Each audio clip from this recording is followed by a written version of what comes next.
बिस्मिल्लाहिर्रहमानिर्रहीम। अल्लाहुम्मा सल्लि अला मुहम्मदिन व अला आलि मुहम्मदिन कमा सल्लैता अला इब्राहीम व अला आलि इब्राहीम इन्नका हमीदुम मजीद।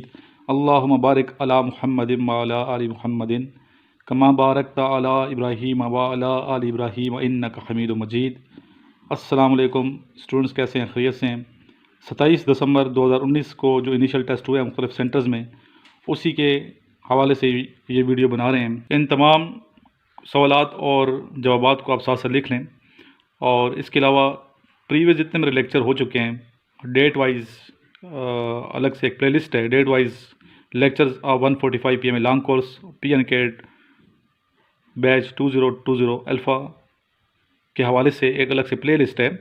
आप उस पर जाके देख लें, तमाम प्रीवियस लेक्चर्स को सुनें, इंशाल्लाह ताला आपको बहुत ज़्यादा फ़ायदा होगा। चलते हैं सवालात की जानिब। फर्स्ट क्वेश्चन है, आबादी के लिहाज से पाकिस्तान का सबसे गुंजान आबाद शहर कौन सा है? आबादी के लिहाज से पाकिस्तान का सबसे गुंजान आबाद यानी कि सबसे ज़्यादा आबादी है कराची की।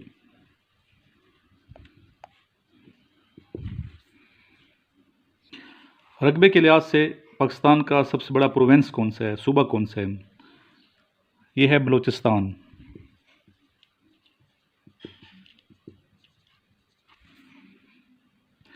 आबादी के लिहाज से सबसे बड़ा सूबा है पंजाब और रकबे के लिहाज से सबसे बड़ा सूबा है बलूचिस्तान।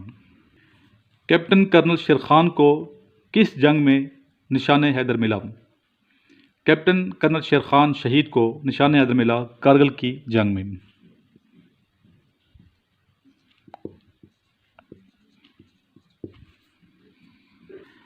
नेक्स्ट क्वेश्चन मैथ्स का, 20% ऑफ 20 इज इक्वल टू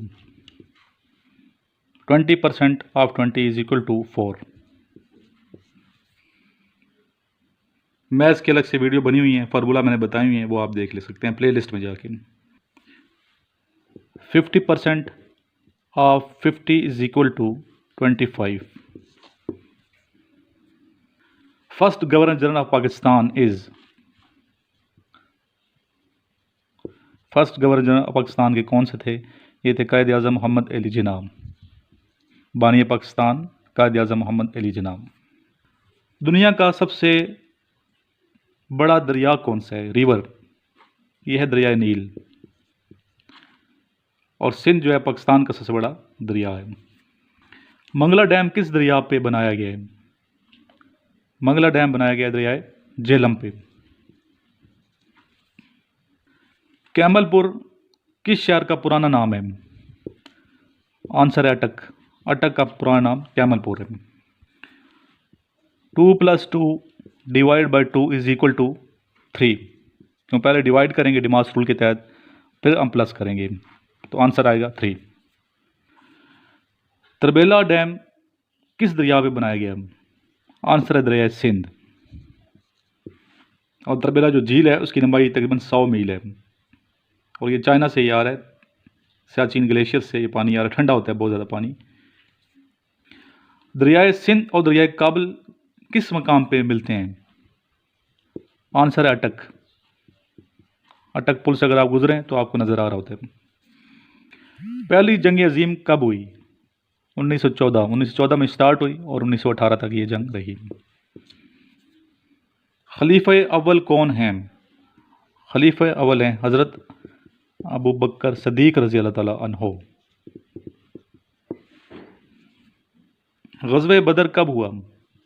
ग़ज़वे बदर हुआ 2 हिजरी में। हिजरत का दूसरा साल था ये। इस्लामाबाद से पहले पाकिस्तान का कौन सा दारुल हुकूमत था? वफाकी दारुल हुकूमत था कराची। KP का दारुल हुकूमत कौन सा है? पेशावर। सार्क में टोटल ममालिक कितने हैं? 8। सुइज़ कैनाल कहाँ है? मिस्र में, इजिप्ट। इंग्लिश में इजिप्ट कहते हैं, उर्दू में मिस्र कहते हैं। स्टूडेंट्स जिन्होंने मैट्रिक किया उनके लिए ऐलान ये है कि कुछ सीटें अभी नेवी में आ चुकी हैं, पाकिस्तान नेवी में, तो वो अप्लाई करें ज़रूर। नेवी में 17 से 21 साल एज मांगी गई है, तो आप ज़रूर अप्लाई कीजिएगा। इसके अलावा डायरेक्ट शार्ट सर्विस कमीशन की रजिस्ट्रेशन स्टार्ट है, तो आप अपने आप को रजिस्टर करवाएं और टेस्ट के लिए तैयार हो जाएं। तमाम मेरे लेक्चर सुनें। इसके अलावा GDP की सीटें आने वाली हैं फरवरी 2020 में एयरफोर्स में, तो उसके लिए भी अपने आप को तैयार कीजिए और पायलट बनेंगे। आखिर में मेरा मोबाइल नंबर लिख लें, ये असल में व्हाट्सएप नंबर है, ग्रुप्स हैं मेरे व्हाट्सएप के, जो ज्वाइन करना चाहे ज़रूर ज्वाइन करें, बहुत ज़्यादा फ़ायदा स्टूडेंट्स उठा रहे हैं, तो आप भी उठाएं। 034459695150 इस पर व्हाट्सएप करें, अपना नाम शहर का नाम लिख के कि सर हमें ऐड कर दें अपने ग्रुप में, आपको ऐड कर दिया जाएगा इंशाअल्लाह ताला। आखिर में दुरूद शरीफ पढ़ लें। अल्लाहुम्मा सल्ली अला मुहम्मद व आलिहि व इत्तिही बियदि कुल्ली मालूम लका जज़ल्लाहु अन्ना सय्यदना मुहम्मद सल्लल्लाहु अलैहि व आलिहि वसल्लम मा हुवा आलुहु सल्लल्लाहु ताला अलैहि व आलिहि वसहबिहि वसल्लम। ग्रुप डिस्कशन का बहुत फ़ायदा होता है। गुज़श्ता कल जो स्टूडेंट ने पार्टिसिपेट किए, आप इनकी गुफ्तगू सुनिए और आप इसी तरह वीडियो बना के मुझे सेंड किया करें। टॉपिक्स डेली हम आपको ग्रुप में देते हैं, तो आइए इनकी डिस्कशन सुनते हैं। Thank you. शुरू अल्लाह ताला के नाम से जो बड़ा मेहरबान और निहायत रहम करने वाला है। तमाम दोस्तों और ख़ास तौर पर इमरान सर, अस्सलाम वालेकुम।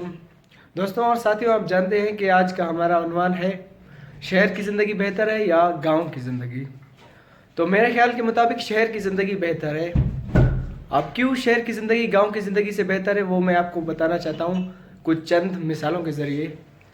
क्योंकि देखो, शहर में बहुत सारी फैसिलिटीज़ वगैरह मौजूद है। फॉर एग्ज़ाम्पल एजुकेशनल फैसिलिटीज़ मौजूद है, तालीमी इदारे बहुत सारे शहरों में होते हैं, ताकि हम यहाँ पर स्कूल, कॉलेजेस और यूनिवर्सिटीज़ वगैरह है, हम लोग अच्छे तरीके से यहाँ अपनी तालीम हासिल कर सकते हैं और इस तालीम के ज़रिए अपने दीन और दुनिया को संवार सकते हैं, मुल्क व कौम की बेहतरी के लिए बढ़ चढ़ कर हिस्सा ले सकते हैं जब हम तालीम हासिल करते हैं। तो इसी तरह कुछ फैसिलिटीज़ ऐसे गांव की ज़िंदगी में नहीं होते, यानी होते हैं स्कूल्स लेकिन प्राइमरी मिडिल तक, लेकिन हायर एजुकेशन के लिए फिर भी हमें शहर की ज़िंदगी अपनानी पड़ती है और शहर जाना पड़ता है। और दूसरी बात है, ऐसे शहर में बहुत सारी फैसिलिटीज़ है। फॉर एग्ज़ाम्पल कोई हॉस्पिटल वगैरह की फैसिलिटीज़ बहुत सारी हैं, जैसे कि कोई खुदा न खास्ता एमरजेंसी हो जाती है तो हम फ़ौरन उस पेशेंट को हॉस्पिटल ट्रांसफ़र कर देते हैं इमीडिएटली और उसके प्रीशियस लाइफ को हम सेव कर सकते हैं। और गांव में होते हैं हॉस्पिटल्स होते हैं बट बहुत ही कम होते हैं और होते हैं भी दूर दराज इलाकों में होते हैं। तो that's why I am saying that city life is better than village life. और कुछ लोगों का कहना है कि शहर की लाइफ में गांव की लाइफ बेहतर होती है क्योंकि वहाँ के लोग एक दूसरे के दुख सुख में शरीक होते हैं और एक दूसरे के खुशी गम में शरीक होते हैं। बट शहर में लोग मसरूफियत की वजह से ये नहीं शरीक नहीं हो सकते।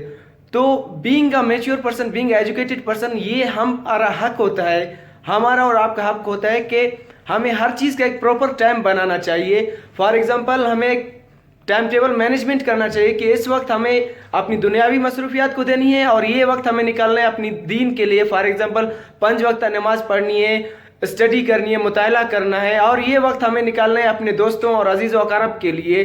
तो इससे तमाम दीन और दुनिया का भी हम काम कर सकते हैं, दीन का भी, और दोस्तों और अजीज़ व अक़ारब को भी टाइम दे सकते हैं। पर फ़र्क है हमें टाइम टेबल मैनेज करना पड़ेगा, दोस्तों को भी टाइम देना पड़ेगा, रिश्तेदारों को टाइम देना पड़ेगा, थोड़ी मेहनत करनी पड़ेगी, टाइम टेबल मैनेजमेंट करना पड़ेगा। तो हम वही गांव की ज़िंदगी भी को शहर में ला सकते हैं बट टाइम टेबल मैनेज करना पड़ेगा। और दूसरा, लोग कहते हैं कि लोगों का कहना है कि शहर की ज़िंदगी बहुत यहाँ पर नॉइज़ पॉल्यूशन होते हैं, फॉर एग्जांपल एयर पॉल्यूशन है, और गांव की ज़िंदगी में ये सब नहीं होते, ताज़ा या खुली हवा होती है।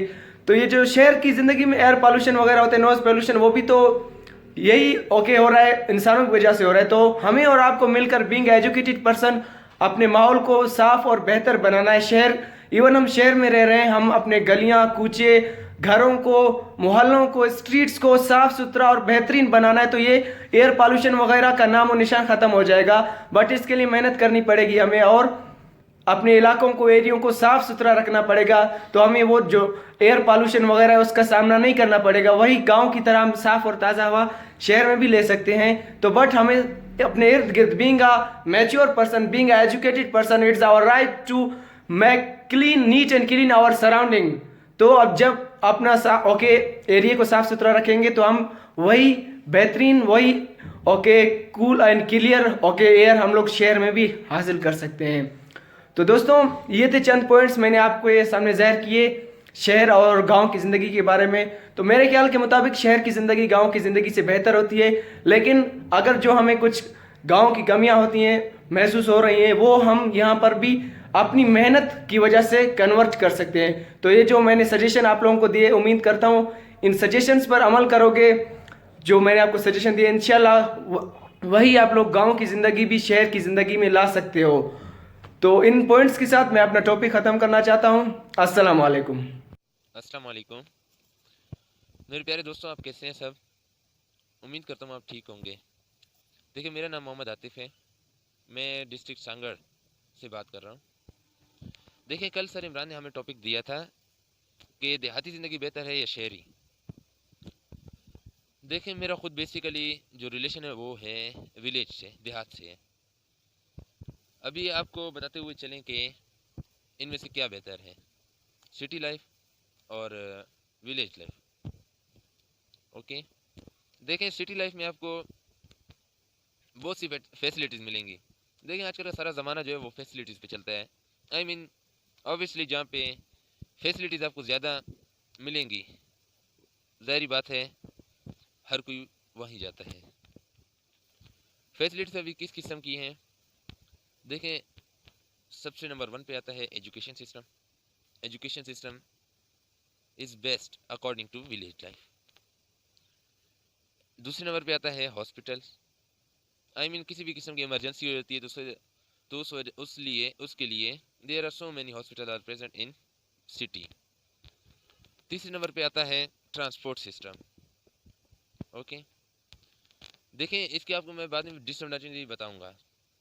ओके, और फिर देखें, ट्रांसपोर्ट आता है, कहीं भी जाना होता है बंदा बाय इजीली बाय बस विद ट्रेन एटीसी वगैरह चला जाता है बंदा उसके ज़रिए, या अपनी ट्रांसपोर्ट हो तो उसके साथ बंदा चला जाता है। और फिर देखें, अभी आते हैं हम पेट्रोल पंप्स पे। पेट्रोल पंप्स पे देखें, पेट्रोल पंप्स भी आप चेक कर सकते हैं कि विलेजेस में आपको पेट्रोल पंप्स इतने नहीं मिलेंगे जितने सिटीज़ में मिलते हैं। यही फैसिलिटीज़ है। देखिए, मिसाल तौर पर आप एक सुनसान रोड पे जा रहे हैं और आपसे अचानक पेट्रोल ख़त्म हो जाए और आपको कुछ ना दिखे तो आप क्या करेंगे? आप तो वहीं पे रह जाएंगे ना। तो इस वजह से ये भी एक मेजर फैसिलिटी है, और ये भी आपको सिटी में ज़्यादा मिलेंगे। और दूसरी होती है रोड्स। रोड्स भी आपको अच्छे मिलेंगे, सिटीज़ में बेस्ट रोड मिलेंगे जिस पे ट्रैवल करना इजी हो जाता है। ओके,